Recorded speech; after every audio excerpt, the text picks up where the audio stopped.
Bonjour et bienvenue dans ce numéro d'Actuel consacré à l'agriculture. Elles sont bergères, apicultrices, maraîchères dans un milieu encore largement dominé par les hommes. 5 d'entre elles ont fondé le collectif Paysannes en Polaire. Avec humour, elles racontent le sexisme quotidien et les habitudes patriarcales pour mieux les dénoncer. Rencontre avec l'une des autrices et la dessinatrice de Il est où le patron ? En Côte d'Ivoire, beaucoup de femmes travaillent dans les champs, mais rares sont celles qui gèrent ou possèdent leur propre terre. Malgré des lois récentes, la coutume limite leur accès au foncier. Des féministes se mobilisent pour que les mentalités changent. Reportage de nos correspondants.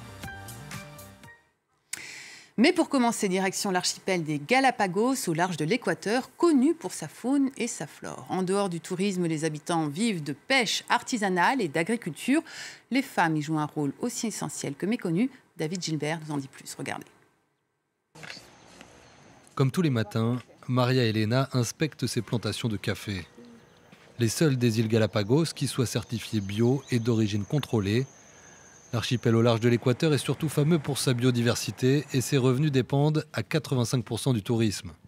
Mais malgré le climat très sec, certains tentent d'y développer l'agriculture, certains, ou plutôt certaines, les femmes ici sont à la barre, luttant contre les préjugés tenaces.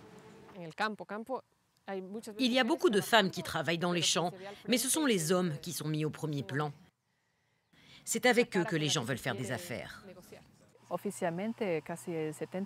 Officiellement, près de 75% des exploitations sont au nom du mari. Mais ce sont principalement les femmes qui vont au champ et qui font le travail. Un constat qui se retrouve sur le littoral de l'île de Santa Cruz, où les femmes participent largement à l'activité, notamment sur le marché aux poissons de Pelican Bay. Pendant que son mari est en mer pour pêcher, Maria s'occupe de tout le reste, découpe, vente, conservation et comptabilité. C'est moi qui gère l'argent, car je sais ce qu'il faut pour les enfants, pour la maison, pour payer le loyer. 95 femmes sont ici affiliées aux coopératives de pêcheurs, mais au Galapagos, la majorité des femmes actives restent invisibles aux yeux de la société. En France aussi, la place des femmes dans l'agriculture est encore minorée, mais les temps changent et malgré les obstacles et les préjugés, aujourd'hui, près de 40% des jeunes qui se lancent dans ce secteur sont des femmes. Au cours de leur projet, elles entendent « Il est où le patron ?» Cette expression, en tout cas, est le titre de la bande dessinée écrite par le collectif Les Paysannes en Polaire aux éditions Marabout. Bonjour Céline Berthier et Maude Bénézite. Vous êtes respectivement l'une des co-autrices et dessinatrices de cette bande dessinée. Céline Berthier, comment est né votre collectif? Surtout pourquoi et cette aventure? On était deux au départ à avoir l'envie de faire une bande dessinée sur nos installations agricoles, avec pas forcément comme fil rouge le féminisme. Puis on a eu la chance de rencontrer 2 autres personnes qui feront partie du collectif ensuite, qui étaient dans une troupe de théâtre forum pour représenter la place des femmes en agriculture. Et à l'issue de cette représentation, on s'est retrouvés, rencontrés, et on a eu envie de faire une bande dessinée de toutes les anecdotes qui ont pu nous arriver ou qui ont pu arriver à nos amies paysannes. Alors, dans votre bande dessinée, vous traitez le sexisme avec beaucoup d'humour, mais qu'en est-il en réalité? Vous écrivez notamment « Être une femme n'est jamais neutre en agriculture. Selon les cas, on peut être idéalisé, glorifié, porté au rang de superwoman. On admire cette femme qui fait un métier d'homme. D'autres fois, on aimerait nous cantonner à la place de celle qui accueille, qui fait la paperasse. Et si on n'entre pas gentiment dans la case attendue, on s'expose à différentes formes d'agressivité et de violence. » C'est violent à ce point? C'est des violences qu'on subit au quotidien, notamment les violences verbales, la discrimination qu'on vit aussi quand on cherche à s'installer et qu'on sent qu'on n'est pas prise au sérieux. Du coup, on a tout le temps besoin de montrer nos compétences et on se met la barre très haute. On est moins crédible que si on était accompagné d'un monsieur. Et on est souvent invisibilisé puisque quand on travaille en couple hétéro, on parle des chèvres de monsieur, des brebis de monsieur, des fromages de monsieur, alors que madame fait aussi toute la partie immergée de l'iceberg. Vous l'avez entendu vraiment cette phrase « Il est où le patron ?» Oui, on l'a entendu. Après, je me sentais en position de force parce que je suis associée avec une femme. Et du coup, à ce moment-là, on lui a rigolé au nez. Mais je ne sais pas comment je l'aurais pris si j'étais derrière mon mari, par exemple. Ça vous a surpris de découvrir cet aspect sexiste du monde agricole?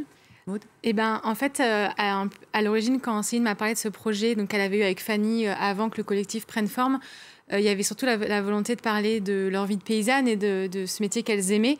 Et c'est en se rencontrant toutes les 6 que ça a vraiment pris une tournure sur le féminisme et le sexisme. Et que du coup, on a découvert toutes ces anecdotes qu'elles avaient vécues et que, comme Céline disait, qu'elles ont aussi récoltées de d'autres paysannes. Et donc, je pense que sur certaines choses, j'ai été étonnée. Et en fait, ça m'a...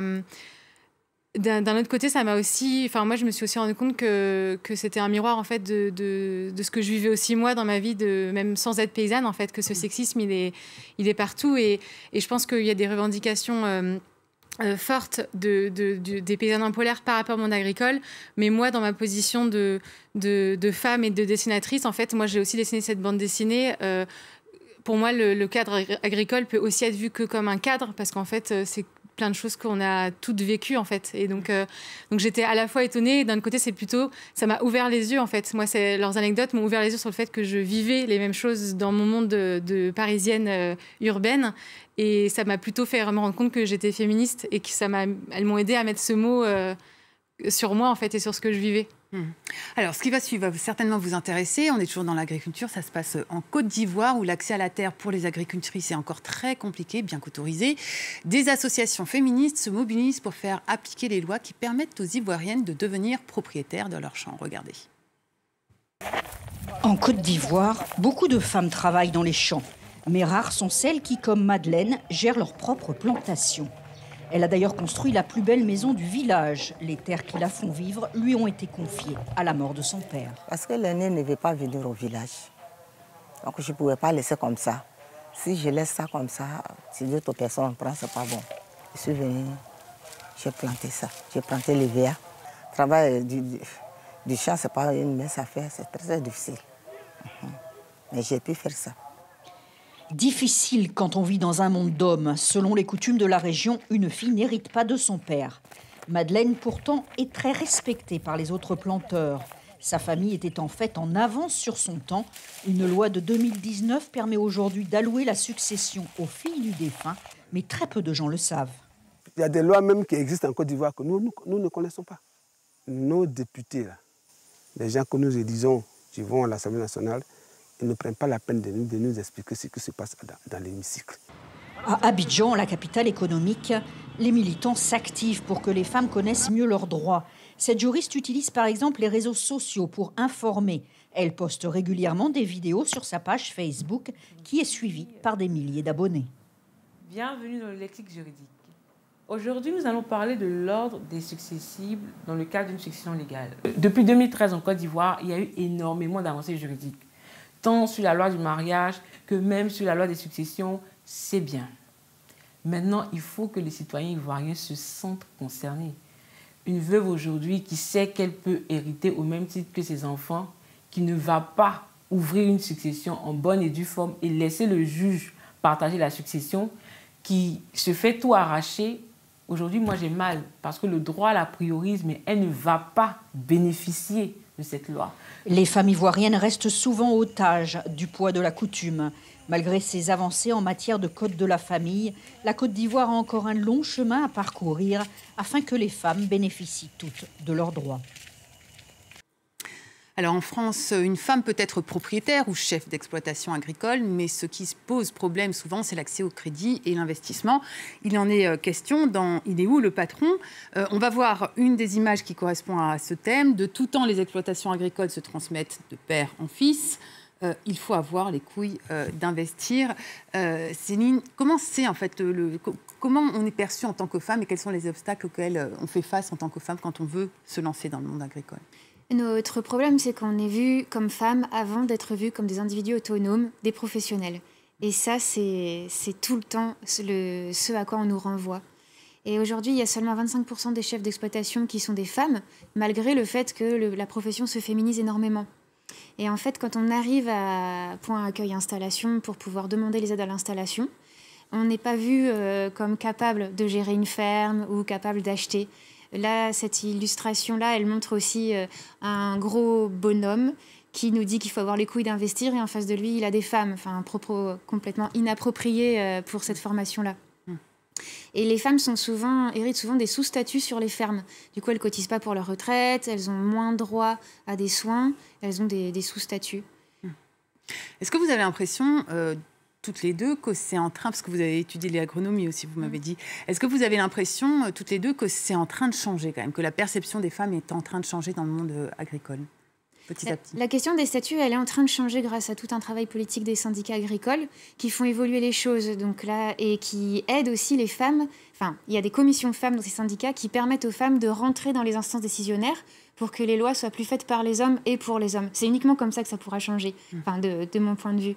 Mais les avancées sont quand même très lentes. Par exemple, le congé maternité pour les paysannes, il a été acquis seulement en 2019. Et encore, elles n'ont droit qu'à 7 heures par jour de remplacement, ce qui ne remplace pas leur travail à la ferme, plus toutes les tâches domestiques qu'elles font à la maison. Dans le monde de la bande dessinée, c'est en train d'évoluer ? J'aurais du mal à répondre à cette question parce que étant autodidacte et en fait mon entrée dans le monde de la bande dessinée s'est fait juste grâce à cette première BD publiée. Après on sait qu'il existe un collectif d'autrices contre le sexisme en bande dessinée qu'on avait contacté quand on a lancé notre projet et on a suivi ce qui s'est passé à Angoulême où aucune autrice n'avait été nommée. Donc, je sais que c'est un milieu qui n'est pas épargné par le sexisme et ni le monde de l'édition, etc. Mais je n'ai pas d'expérience personnelle de tout ça. Maud Bénédite, Céline Berthier, merci beaucoup d'avoir été avec nous. Et donc, je rappelle le titre de votre ouvrage, coécrit avec d'autres autrices. Il est où le patron ? Chronique paysanne aux éditions Marabout. Voilà, c'est la fin de ce numéro. Merci pour votre fidélité. Je vous donne rendez-vous sur nos réseaux sociaux. Excellente journée à vous sur France 24.